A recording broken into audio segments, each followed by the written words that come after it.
Existe um santo que, ao ouvir os pecados de um fiel, chorava, não de tristeza, mas era de gratidão.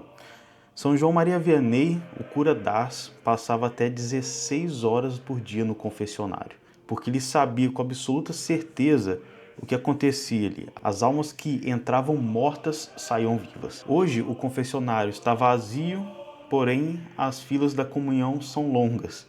Isso nos diz algo muito sério sobre o estado espiritual de muitos. Neste vídeo vamos responder junto duas perguntas que a igreja, os santos e o próprio catecismo nos fazem e com urgência.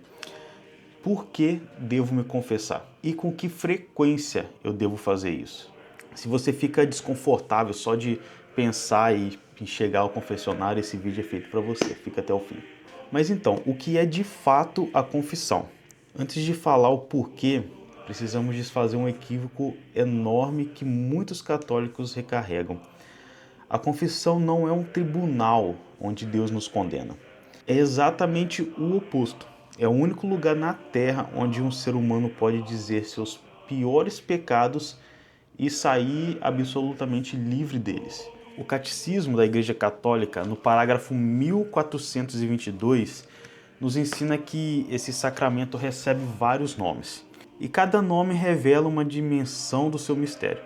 É chamado de sacramento da conversão porque realiza sacramentalmente o chamado de Jesus à penitência. É chamado de sacramento da reconciliação porque concede ao pecador o amor de Deus que reconcilia. E é chamado de sacramento do perdão porque pela absolvição sacerdotal Deus concede ao penitente o perdão e a paz. Em linguagem simples, você entra com peso e sai sem ele. Não porque o padre é especial, mas porque Cristo deu a ele o poder que entregou aos apóstolos no dia da sua ressurreição. No Evangelho de João, no capítulo 20, versículo 23, nos diz que Jesus soprou sobre eles e disse: aqueles a quem perdoardes os pecados serão perdoados, e aqueles a quem os retiverdes ser-lhes-ão retidos. A absolvição do padre não é uma opinião humana, é Cristo que absolve através de um ministro ordenado. Essa é a doutrina da igreja e ela muda tudo quanto que a gente pode ter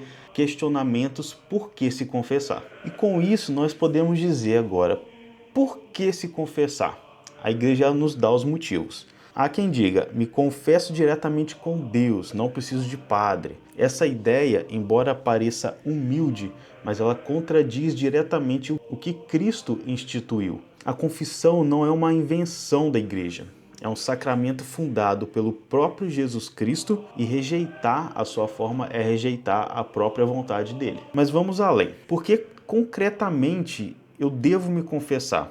O catecismo nos dá razões poderosas para isso. A primeira razão é a restauração da vida de graça. O pecado mortal, ele mata a alma, não é uma metáfora, é uma doutrina da igreja. O parágrafo 1861 do Catecismo afirma que o pecado mortal implica a perda da caridade e a privação da graça santificante, ou seja, do estado de graça. E fora do estado de graça, a comunhão acaba se tornando um sacrilégio, um pecado, uma ofensa dirigida ao próprio Espírito Santo. E a nossa oração perde a eficácia e a alma caminha para o inferno, não porque Deus a rejeita, mas porque a própria alma se fechou para ele. A confissão é a porta de saída desse estado. A segunda razão é o combate espiritual. Confessar um pecado em voz alta diante de um representante de Cristo é um ato de humildade que o diabo odeia. Santo Inácio de Loyola ensinava que o inimigo age nas trevas. Trazer o pecado à luz e dar nomes a ele é já um passo para destruir o poder dele sobre nós. A terceira razão é a paz da consciência. São Tomás de Aquino nos lembra: a consciência agitada é sinal de um pecado não resolvido. Quantos católicos vivem com ansiedade espiritual, com uma sensação vaga de algo que está errado? Muitas vezes a raiz é um pecado grave que não foi confessado há anos. A absolvição não apenas perdoa, ela restaura uma paz interior que só Deus pode dar. E a quarta razão, talvez a mais urgente, é que sem confissão, em estado de pecado mortal, não há comunhão digna. Como já dissemos no vídeo anterior aqui do canal, o catecismo no parágrafo 1385 é muito categórico. Comungar em pecado mortal é cometer um sacrilégio. A confissão não é algo opcional para quem quer viver plenamente a fé católica. Ela é o caminho para você fazer isso. E se você está aprendendo algo novo aqui, não se esqueça de se inscrever aqui no Apostolado Digital para não perder o próximo vídeo, porque nós vamos falar na prática o passo a passo de como fazer uma boa confissão. Então já ativa o sininho da notificação para você não perder esse vídeo também. Vamos lá. Até aqui nós já entendemos o que é a confissão, por que se confessar, e agora nós precisamos entender com que frequência devemos nos confessar. Essa é uma das perguntas mais práticas e ao mesmo tempo mais ignorada. Muitos católicos se confessam uma vez por ano, ou quando lembram, ou apenas na quaresma. Mas o que a igreja realmente pede para a gente? O catecismo no parágrafo 1457 estabelece a obrigação mínima. Todo fiel que atingiu a idade da razão tem a obrigação de confessar seus pecados graves pelo menos uma vez ao ano. Esse é o chão, é o mínimo absoluto que a gente tem que fazer. Mas os santos nos convidam a algo muito maior. São João Paulo II, por exemplo, em uma de suas exortações apostólicas, ele recomendava explicitamente a confissão frequente, mesmo para aqueles que não têm pecados mortais a confessar. Mas por que isso? Porque o sacramento da confissão também perdoa os pecados veniais, além de fortalecer a alma contra futuras quedas e também forma a consciência e aprofunda a relação com Cristo. A chamada confissão de devoção, confessar pecados veniais regularmente, ela era uma prática muito comum entre os santos. Por exemplo, Santa Teresa de Calcutá se confessava toda semana.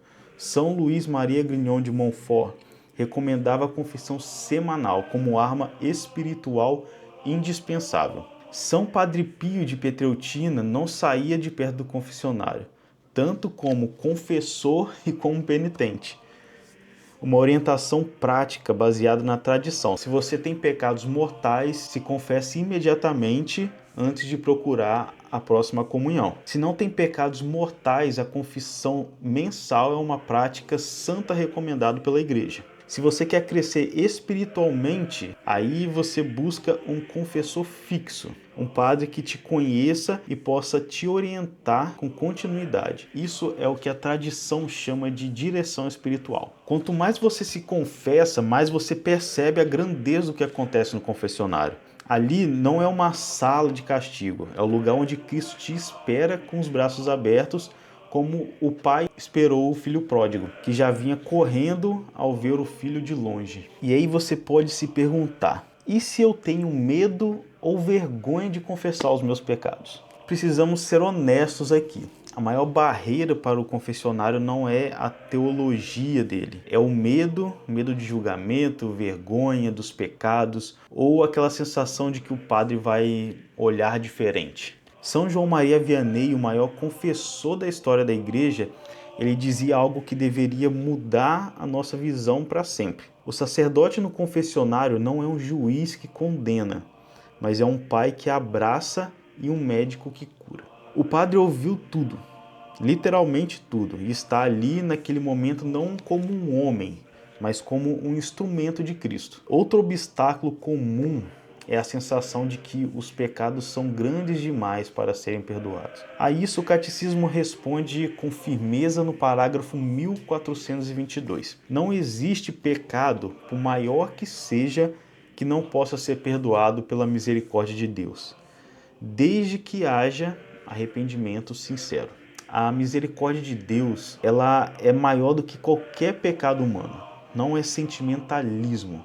Isso é uma doutrina que nos é passada. E se você está há muitos anos sem se confessar, apenas volte. A igreja tem um ritual específico para isso. A confissão depois de longa ausência. Você não precisa lembrar de cada pecado com precisão cirúrgica. Precisa de arrependimento sincero, boa fé e disposição para mudar. Além disso, o Cristo faz o resto. E isso nos leva ao último tópico desse vídeo de hoje. A porta está sempre aberta. A confissão, ela não é um fardo, ela é uma libertação. É o único sacramento em que você vai como um escravo e sai livre como um filho. São Francisco de Sales dizia que o único ato de humildade genuína vale mais do que 1000 atos de virtudes aparentes. Entrar num confessionário é esse ato de humildade, reconhecer que precisamos de Deus mais do que qualquer coisa neste mundo. E no próximo vídeo nós vamos caminhar juntos, passo a passo, como fazer um bom exame de consciência, como a confissão funciona na prática e o que acontece na alma no momento da absolvição. Então não perca esse vídeo porque ele vai ser muito bom, vai dar muita direção, que eu sei que muita gente precisa de direção na hora da confissão. E se esse vídeo tocou seu coração, compartilhe com aquele seu amigo ou familiar que está já há um bom tempo longe dos sacramentos. E às vezes uma palavra no momento certo é um instrumento que Deus usa para trazer aquela alma de volta para Ele. E não se esqueça, se inscreva no canal Apostolado Digital. Nossa missão é simples: levar o que a igreja realmente nos ensina, sem achismo, sem modismo, mas com a solidez de 2000 anos de tradição. Que Nossa Senhora, Mãe da Misericórdia, nos conduza sempre ao coração do seu filho, especialmente no confessionário. Fiquem com Deus e até o próximo vídeo.